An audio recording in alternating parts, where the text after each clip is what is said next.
like to cover the dimension called cast. Cast is essentially the distance a stock is offset to the right or left of the center line of the bore.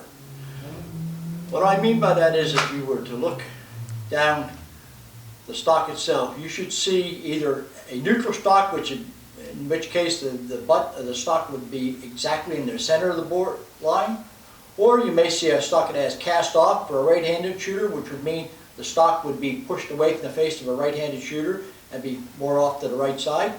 Or in the case of a left-handed shooter, the stock may be cast off to the left side, which in this case of a left-handed shooter, we call this cast on.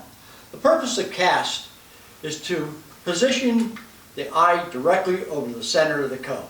I'm going to have Janine come up and just demonstrate this for you. Janine?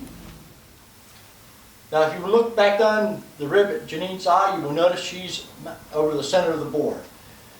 If I were to push the comb, which this stock has an adjustable comb, if I were to push this comb away from her face further, it would allow her eye to come further over to the right. If I was to push the comb back the opposite way, her eye would come back over to the left side. We many times use this in order to fine-tune a stock to allow the shooter to shoot on the center. Thank you, Janine.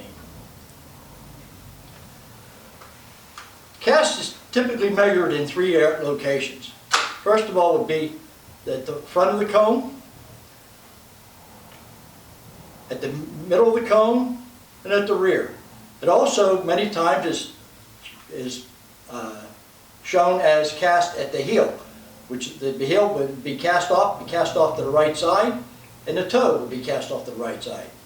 In a case of a left-handed shooter, be cast off to the other side. The whole idea, as I said, is to position the shooter over the center of the bore line. Extremely critical for good shooting.